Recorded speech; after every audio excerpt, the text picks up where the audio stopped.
Hi, everyone. Welcome to another Sunday talk within the Nine-Sided Circle. I'm one of your two hosts, Noor Kyle.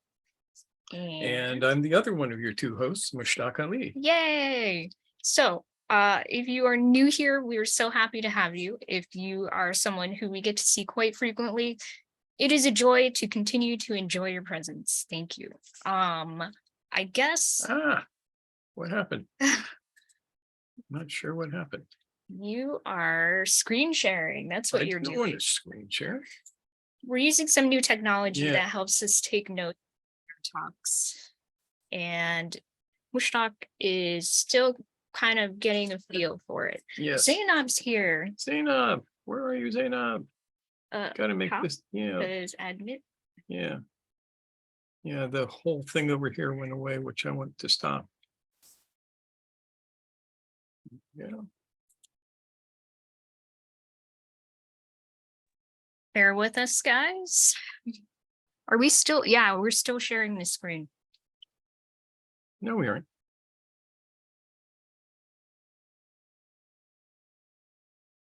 Yeah, that's always green. Okay. Yeah. You guys are seeing our picture, right? Good. Awesome. Yeah, we just lost all of that stuff. Oh, I'm sorry. Yeah, it's not your fault. It's my fault. There. Okay. Good now? Good enough. Good enough. All right. Thank you again for your patience. Do we have any announcements we need to make?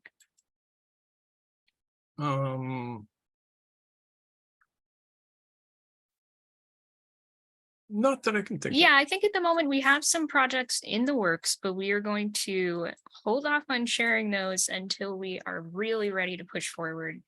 But it's an exciting time for us. We're doing a lot of stretching, I would say. Yes.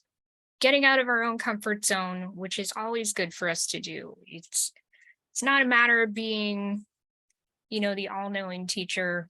We don't do that. That's not our gig.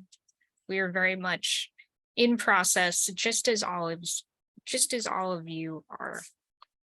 So this evening, we're going to be talking about something that we have been touching on and then not really discussing directly. And I actually got asked by a student this week, she was saying that she wanted to learn more about how the Enneagrams in reality interplay with one another. So we know that we have the Enneagram process, and we have mentioned offhand that during any process, visualize that Enneagram. If you haven't seen our logo recently, you can check that out, and that'll give you a graphic of what we're talking about. And if you see that triangle, each of the points of the triangle represent where this singular Enneagram intersects with parallel Enneagrams. Yeah, first and foremost, it represents what is called a shock point. Yes. The shock point, you have the entering shock, which is at 0/9, and then you have two others. These shock points are important because something has to happen there, and it's represented in the musical octave as the interval between mi fa, do re mi fa, and then si do. These are the two places where the notes are not whole steps, they're half steps. You can visualize an octave on a piano. Yeah. That tells you where the white keys are and the black keys are, and you see those gaps where there is no two spaces key. where there are no black keys, and those are the shock points on an Enneagram octave. These are incredibly important because they say the energy retards as you're going around the octave, and you have to do something to push the energy through these points. Now, I should say that we're talking about the Enneagram process. This has nothing to do with people's personalities. We don't care about your personality. You can keep your personality. This has to do with the original use of the Enneagram, which is to understand processes. And it is said that if you are clever enough, you can take any process and map it on an Enneagram. And so far, I found this to be true. And when you do this, you will see where the problem points are. You'll know at each step of the process what you need to do. And at 2 steps, which are the shock points, energy needs to come from the outside of the process to help the process continue. The example of this is the kitchen. This is the first Enneagram that everybody learns these days. If you're learning the real Enneagrams. I had the opportunity to revisit that during a retreat with students, and we've done a talk on it previously on YouTube. Yeah, and you're going to find in the description a link to a playlist, which is all of our Enneagram talks. So you can go through there, and if nothing else, watch the Enneagram of the kitchen if you don't have enough background, because it'll help you with this. It'll help a lot. It will. Yeah. So you come to the shock point. You got to get through it, but you have to have something come in. So on the Enneagram of the kitchen, you start out with the kitchen ready for work at point 1. Point 0/9 is let's cook a meal. The idea, the entering idea. Point 1, the kitchen ready for work. Your kitchen is in the shape that it needs to be in order for you to work in it. But nothing has happened yet. But all of the pots and pans are in the right place. The stove is ready. Everything is ready. Everything's clean and shiny. Yes. Step 2 is the kitchen at work. That means you're pulling out everything that you need to cook the meal. Point 3 is the shock point. And I should say that there are many ways to plot processes on the Enneagram. This is just one of them. So before anybody out there starts typing into the comments, I learned to do this a different way. That's great. This is one way you can do it. This is probably the easiest way to do it. So at point 3, the food must enter. If you don't have no food, you ain't got no meal.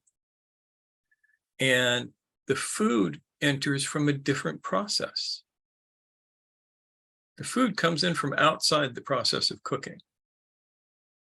And then you do point 4, which is preparing the food, crosses the equator between 4 and 5, which is where you start applying the heat. And at 5, the food is cooking, transformation happens. Then at point 6, you get the second shock. And that is the community enters, the people who are being fed come in. And if there are no people to eat the meal, it's not a meal, it's just a bunch of food sitting on a stove. But the people who enter come in from from outside the process. They've got their own adventure happening. And so what we need to know is that at 3 and 6, also at 9, at these 3 points, other Enneagrams intersect.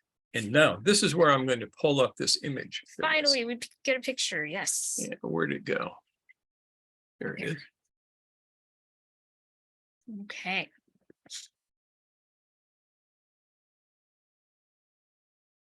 Okay. Do you see this? Does everybody see this? Okay. Thumbs up. Wonderful. Good. This black Enneagram represents the main process. So this is the kitchen ready for work, kitchen at work. Here is where food enters at point 3. And you'll see that an Enneagram intersects with that, and it intersects at the Enneagram's point 9, which means this process is completely finished and ready to exit. This would be, first of all, the process of transporting food. Another Enneagram would be attached over here, which is the process of growing food. This is the farm over here. This is the transporters. So these Enneagrams spread out into infinity in some ways, but right now we're just going to concentrate on the 3. So here, the food is ready to be transported from the farm to the kitchen. Farm to table. Farm to table. Now, what would happen if this met at any of these other points? What do you think? Thoughts? Don't be shy. Speak right on up. I did not catch the question. Can you ask that question again? What would happen? What would happen if rather than being intersecting 3 and 9, it intersected, say, 4 and 3? If this rotated around, so 0.4 was here. If the red, Yeah. Well, the food or the vegetables would probably not be ready, unripened, or overripened, whatever it is. Might not be packaged correctly, Yeah. might have dirt all over it, all of these things. Now, the same thing will happen here. Here is the point where the community is at a point where they can enter into the dining hall or into the kitchen or into wherever they're going to be fed. they're at the door. They're at the door. This is the blue Enneagram. Yeah. And that means that all of the people have gone through all of these other steps to get here. If somebody is over here at 0.7, they ain't going to get to the meal on time.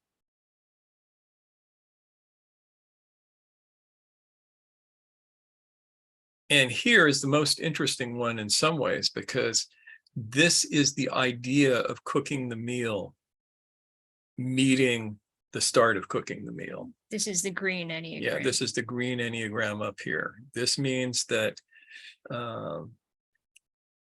the idea of starting it is going to come in from another Enneagram as well. Does this make sense so far for those of you who have any idea what I'm talking about? Osama.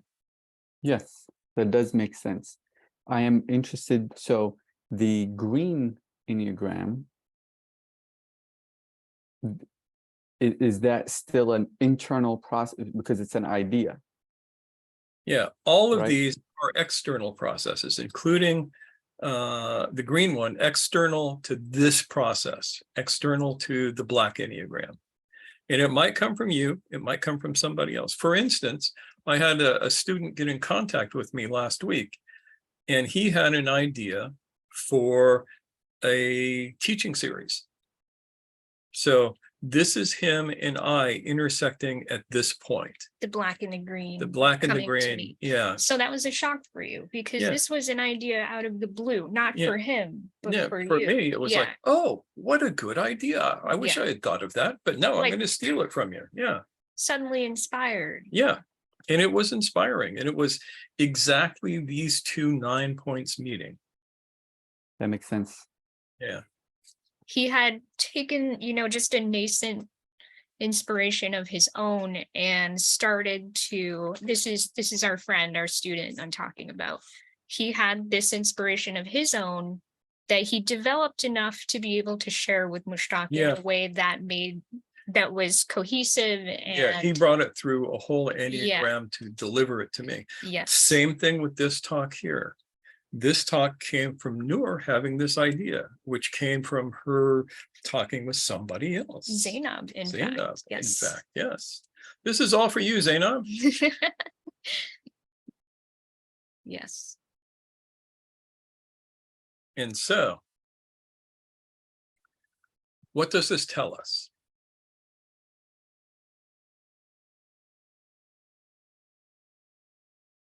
Everything's connected, man. Cool. One of the things that it tells us is timing is everything. Hmm. If your timing is off, your process is going to fail. And to understand right timing means you have to look outside of your process, except for the most simplistic process Enneagrams. And you can't think your way through this. This has to become intuitive. The way that it becomes intuitive is that you have to work it consciously. So, best way to do this, in the morning, when you get up, you draw out an Enneagram of a process that you want to complete during the day.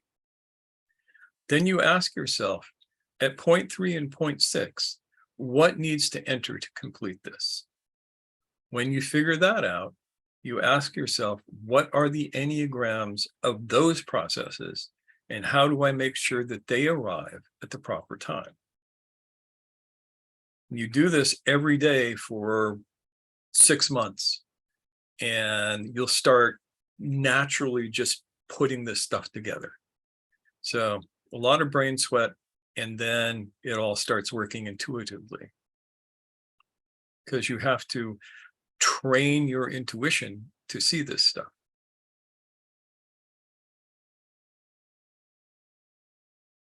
Simple, yeah? It can be a lot. I think it takes some cumulative understanding to get to a point where this becomes unconscious. Yeah, it does. Competent. That's why I say Yeah. 6 months. Give it 6 months Yeah. of practice. Yes. Get familiar with the significance of just one Enneagram and what each of these points mean as part of a process. One event flows into the next, and they're also interrelated in the sense that I was about to say it's all connected. Help. It's all connected, man. It's all connected, man. You know, we have to be thinking ahead. This is about using foresight to think cohesively about what it takes to get something done. It's about preparation. First, it's about inspiration. Then it's about preparation. And then it's about execution. Yeah. And remember, if you map these points with there, you have shock, preparation, action, shock. Yes. Then you have preparation, action, shock. Preparation, action, shock. That's one way to look at this. So there will be 3 preparation points, 3 action points, and 3 shock points. Mm-hmm. If you try and prepare during the action point, you fall on your face. Or you get stuck. You just kind of stall. It ain't going to work. Yeah. So you need to make sure that each of these points harmonizes with what it is. Harmony. Mm-hmm. Mm-hmm. Yeah.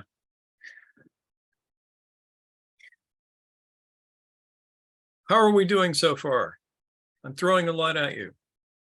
It is a lot. It is a lot. And each of you has different levels of understanding of the Enneagram. So.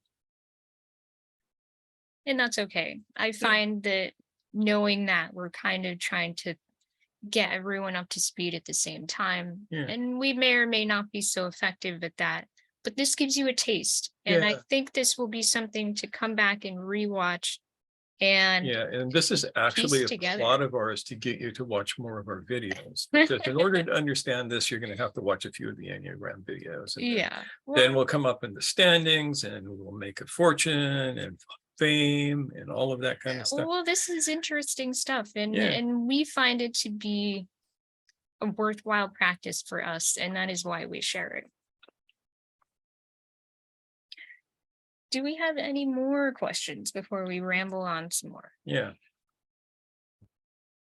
I was just going to be supportive of what you just said, that that's probably one of the best explanations that you've given, to notice about having that inspiration of what you want to do, and then being able to be prepared and then to take action on the different shock points. I think people, sometimes we have an idea of what we want to do, but we get ahead of ourselves, and it's always about the timing.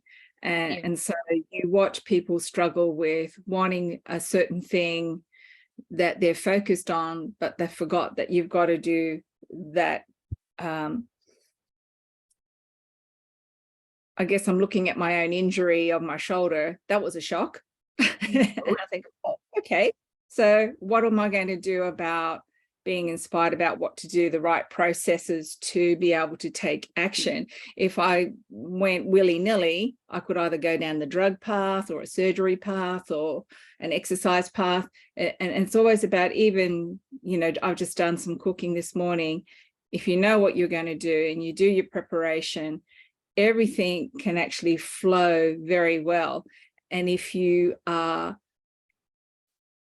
getting ahead of yourself, it doesn't flow well. And sometimes it's actually quite nice to wait, because people don't like waiting, but the waiting is actually allowing that process to unfold. So we've got to know when we have to step back, and then know that's the moment when you can take your action to the next level to complete your meal.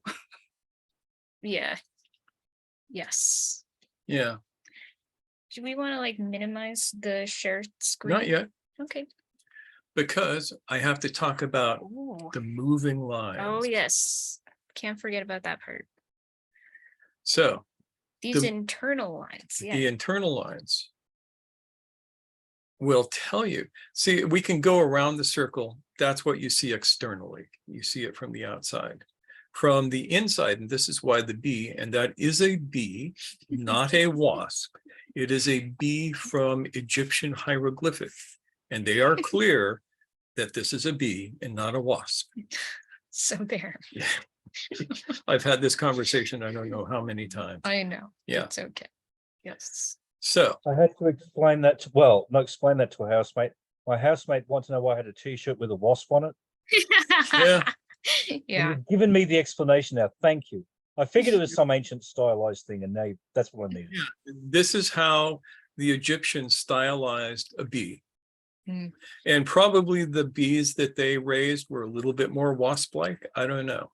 But this is a Yeah. bee. It's understood when you read hieroglyphics that this is a bee, not a wasp. It's more of a honeybee than a bumblebee. Yeah, Yeah. yeah. And this is what, I mean, the Egyptians raised bees. They raised honeybees. They loved honey. Honey was their favorite thing. We know this because of the state of the teeth of the mummies, which is to say, Not some of great. the worst dental caries you've ever seen. Yeah. Probably more than half of Egyptians died from massive infections of the jaw. Wonderful. Yeah. So we But anyway, thank you for dentists. enough of that. Yes. Yeah. So we have our bee friend in the center. Our bee friend is you, as the chef, the artisan, the teacher, whatever. You as that see the moving lines, and the moving lines allow you to look into the future in two different ways as you move around. So when I'm here We're at point one, I can look forward to point 4 and know what I have to do to prepare food if I'm the chef. So that tells me at point 2 what implements I have to pull out. If I need to butcher meat, a soup spoon or a soup ladle is not going to do me any good here. I need to get the right tools, and I know this by following the moving line. And I follow it back, and I understand that what I'm doing is feeding the community. that is realized Yeah. at point 7, but Yeah. through these inner lines, it's like you can have some cues for foresight Yeah, about so what's going to be needed from them. feeding the community means that I understand presentation. I think ahead to how I want to present my food so that it is delicious and palatable and enticing to the community. Yeah. This is something in the military they never quite got. So you get SOS. You know what SOS is? Mm-mm. It stands for shit on a shingle, and it's chipped beef on toast, which is one of the most unappealing looking meals you have ever seen. So all of these moving lines, and this we talk about at length in the other videos, which you should have watched by now, but you haven't. So you're going to have to go back and watch them. Yeah. Yeah. And so the moving lines are of infinite importance. And we also have to understand that here, there is this invisible thing called the equator. It goes right down the vertical middle Yeah, which is why there's this gap here. between 4 and 5. Yeah. When you pass the equator, you have gone past the point of no return. In the kitchen, here we have preparing the food, chopping things up, getting the spices together and all of that. That's at point 4. But at point 5, we apply the heat. Once you do that, the food is transformed irrevocably. You cannot uncook food. And this is true of every process that you map out on the Enneagram. And this is important to know, because if you try and bail over here, you lose massive amounts of energy. Yeah, so we could say the equator is kind of like you've committed to Yeah. doing the thing and you're on the verge of starting it. Once you pass that equator, the commitment has been made. You're in it now. Okay, so there is the basic idea of this. And now we're back. So let's kick this open for questions. Let us talk. Let us consider. Let us muse.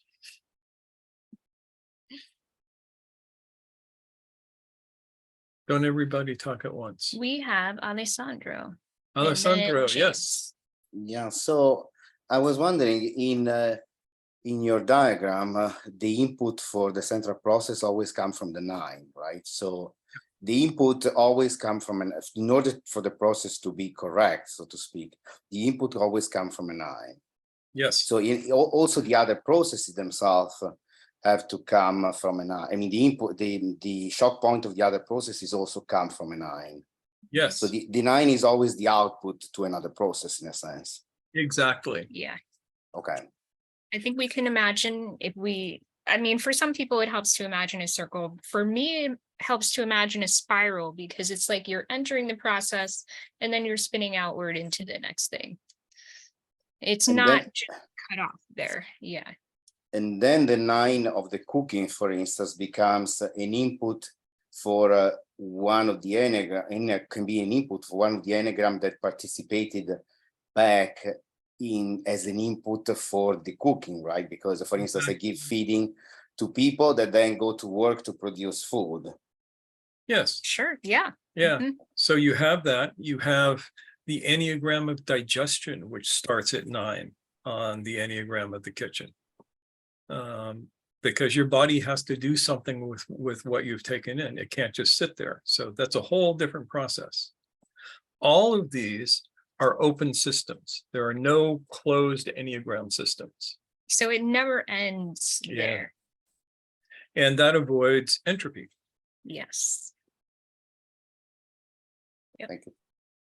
Thank Yeah. you, Alessandro. That's And great. Alessandro, you will be amused by the mathematics of this, which we won't go into right now, but we do go into in some of our other videos, and I can probably point you at one because it's kind of fun. And this is something that people figured out, this particular mathematical progression. We can trace it back to Sumerian mathematics. Old school. Very old school. Yeah. Mhm. Yep. James, how about you? Well, this is more of a amusing than a question. Sure.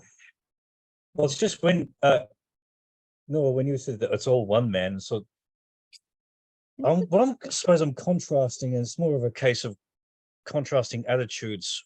When you first flashed up the picture of the 4 Enneagram, what Yeah. came to mind was Indra's net, the whole popular idea of Indra's net. Yes. And There is Actually, something to that. Yes. Yeah, we the actually particular term Oh, okay. Well, Indra, we say, which is the Sanskrit term for Indra's net. Yeah. That's But I how was thinking, oh, they go. Yeah. Hmm. Anyway, go on. I won't Sorry, interrupt you again, sorry. Yes. except for now. what came to mind was in sort of pop pseudo Hinduism, Indra's net and all is one is all kind of an excuse to collapse into a kind of blancmange of it's all equal and it'll all wind up for the better. And if you bugger it up this time, it's fine because it'll come around again. Da, da, da, da, da. Whereas this is saying, no, there are very specific intervals and octaves and shock points that you have to be aware of, and you will squander energy if you're not aware of it, and you won't, it all won't be magically handed back to you again. That's the contrast that strikes. It's still Indra's net, but it's not the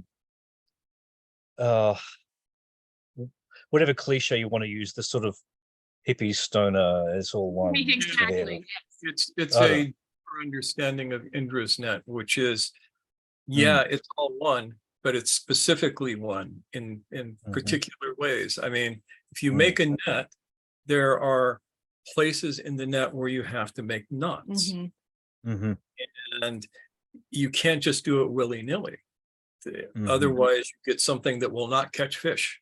Yeah, in the space or the universe also together. make it possible to catch fish. So you need that ebb and flow, in that concentration, in that dispersedness. Yeah. So it's all one and it's all work. Yes. Yeah. That was my soul. That was just the immediate thought that came to mind. Well, I appreciate that, because I mean, we've had a long day and I want to make sure that we communicate these ideas in a way that's cogent. And that was not one of my more cogent moments, but it's also in play. Yeah. So I'm glad that you were able to catch on to that. Thank you, James.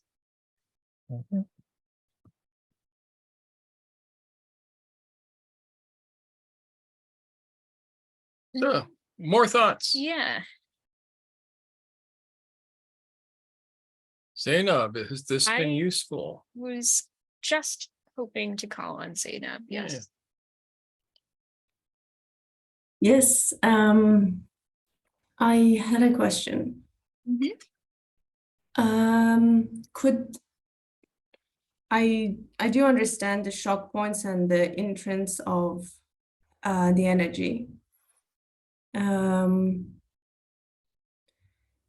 But also is the equator can be shock point as well, like from 4 to 5? No. No, the equator is not a shock point. Nothing new enters in. It's just how the energy is applied. So is it like keep moving forward? Is it like you have to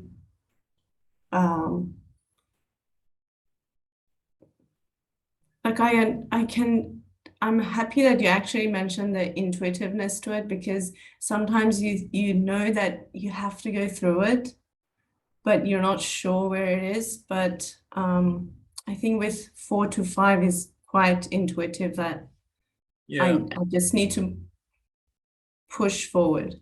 Yeah. One of the names for 5 is the point of most work.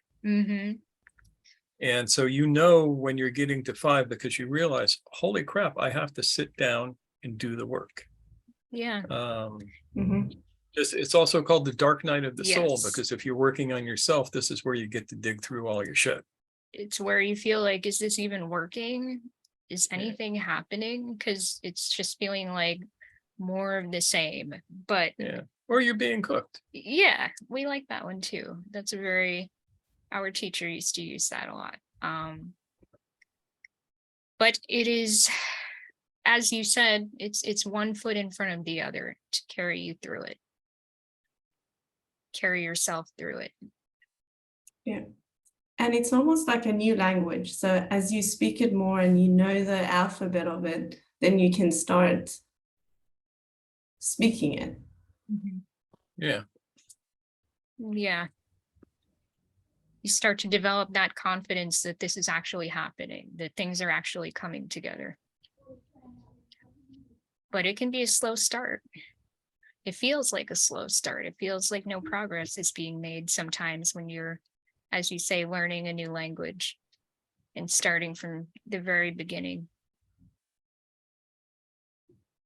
And especially with the shock point 3, it's very difficult to have the shock enters because there's not always someone or something giving you that. You might have to go through. You might have to reach out and grab it. Mhm. You know, using the metaphor of the kitchen again, you have to call the warehouse and go, I need 24 eggs. I need 47 cabbages. I need a leg of lamb. And unless you do that, you're not going to get the stuff. So by looking at the moving lines, you would know what you need at 3. Yes. Yep. Mhm. And it's the same at 6, only different. At 6, you can't order the community to come and eat, but you can invite them. You ring the dinner bell and they hear it and they come or not. But if you've done the cooking right, all of the good smells is going out and the community is smelling the food from far away and they come running. Theoretically. That's what one would hope. Yeah. Yes. Okay, thanks. Yeah. Yeah. And I like that. So 3 is like, you know, you're reaching out, you are initiating something. And then at point 6, it's more like an inviting in, Yeah. more generally speaking, I would say. Yeah. Yep. And then at 9, you are moving on to the next Enneagram, the next process. Yep.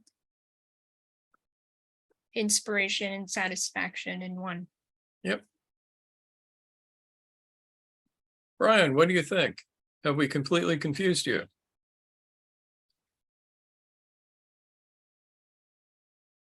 Yeah, I was just thinking, Noor mentioned, seeing some stuff that I've been doing recently, and I think I'm at that invitation stage where I've, kind of created something and now just reaching out and trying to invite people to participate.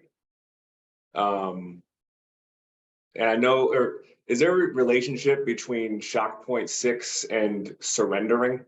Yes. Absolutely. And it's like it was that invitation for a long time has been awkward for me, but I just had to surrender to the fact that I have to do it and just move forward. Yeah, we say that at shock point 3, it is an act of will that brings in what is needed. At shock point 6, it's an act of grace that brings in what's needed. So surrender is appropriate at that point. Trusting the process. Yeah. Yep. Yeah. Yeah. Well, and that's it, I guess. Cool. Thank you.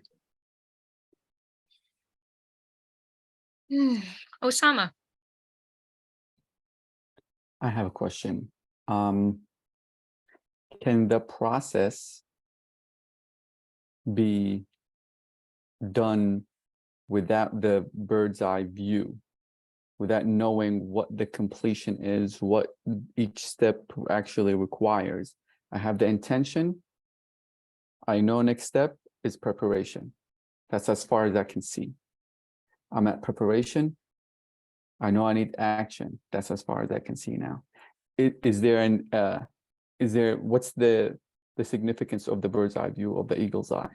The bird's eye view is the view of the chef or the teacher or the director or any of those things. So you cannot know what's going on and follow the instructions of a teacher, say if for your own development, and you will get around the Enneagram, assuming that the teacher knows what they're doing. But we would rather you know what you're doing yourself, because then you can make better use of a teacher. Yeah, you're empowered to be able to have some understanding of where you're headed. So I think that we stumble through processes all the time. But this is an Say it ain't opportunity so. to this is an opportunity to stumble just a little bit less Yeah. blindly. And as you learn to see the moving lines and the shock points, it becomes more and more intuitive. You know, so you may be at point 2 or point 1, and you know what point 4 is going to need to be because you know where you're going. If you don't know where you're going, you need somebody to tell you. But if you do know where you're going, you can figure it out on your own, which is, we like this.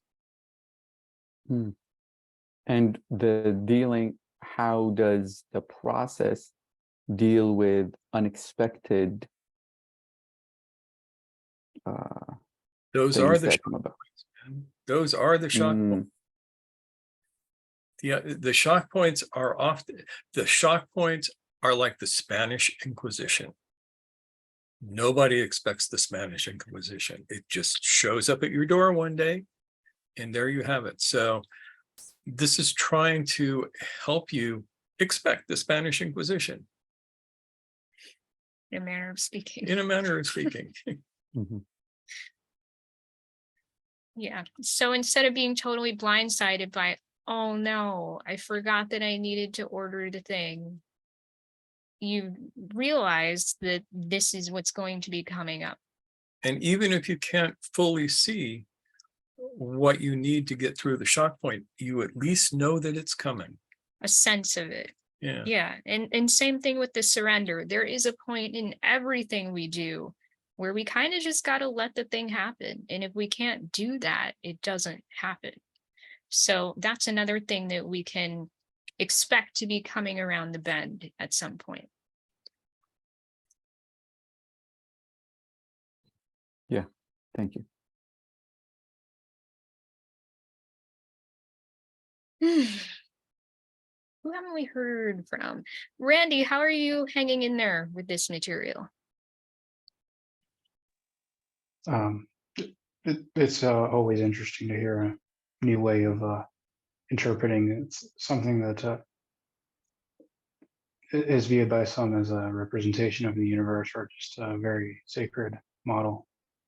And personally, I still haven't claimed to unravel the mystery of it completely.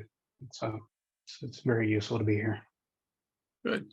Well, let us encourage you to check out some of our other Enneagram videos because, I mean, I've been doing this for a long time and I've had teachers try and explain this stuff to me in the most obscure and obtuse ways possible.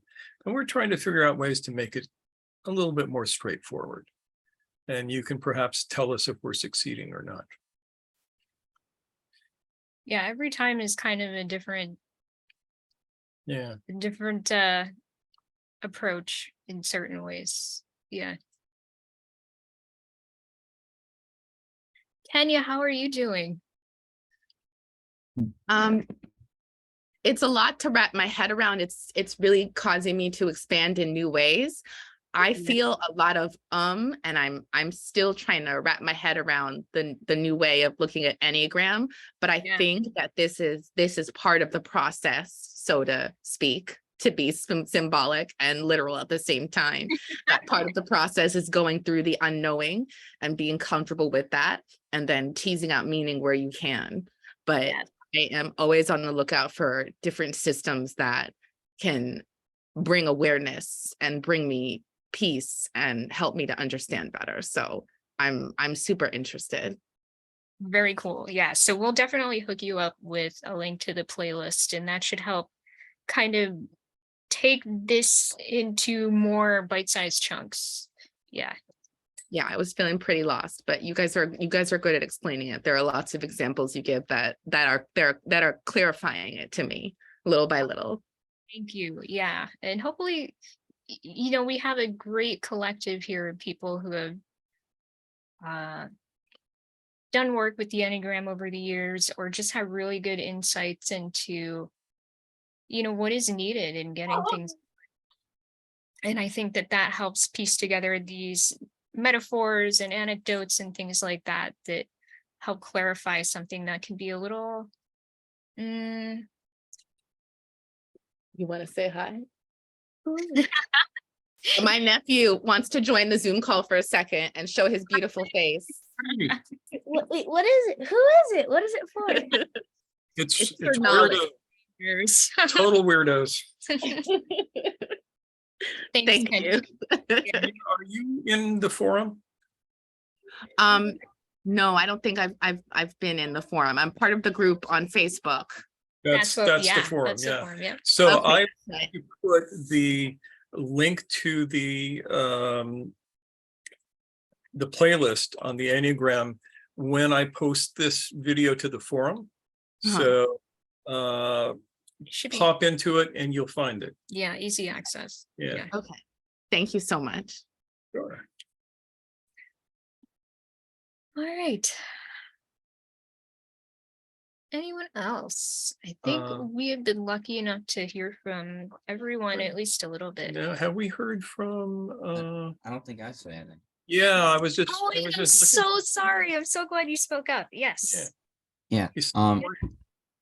I just wanted to say that I had my own Enneagram that I just experimentally did probably a few, I think probably like 3 weeks ago. Mhm. And I've been double checking everything you're saying here, just checking out with what I wrote down, and it's good to feel, or to validate parts of it in a way. It makes it more. It makes it seem more have more utility, I would say. More sensibility, Yeah. perhaps. Yeah. And we should mention that if you really want to study this, there are 2 books that we recommend. The first is Enneagram Studies by J.G. Bennett, because it's straightforward. It's not huge. It is easy to understand. And he knows about this stuff. And the other is The Intelligent Enneagram by his student, A something or something Blake. Both of which are quite good and highly recommended. There are others, but these provide the foundation so you can understand the others, because the others can get pretty out there. Yeah.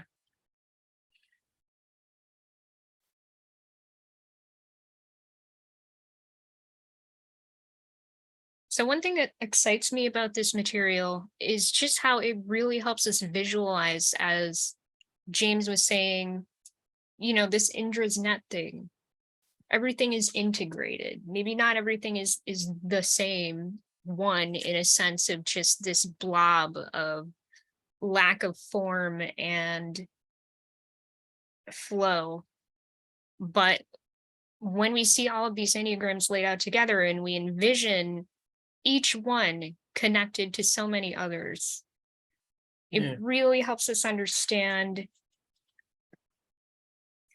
not only how everything is connected, but how we have a responsibility to see to the continuation of these critical processes as well.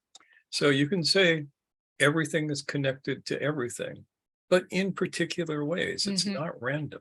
Right. Yep. Fish nostrils are not connected to doggy butts.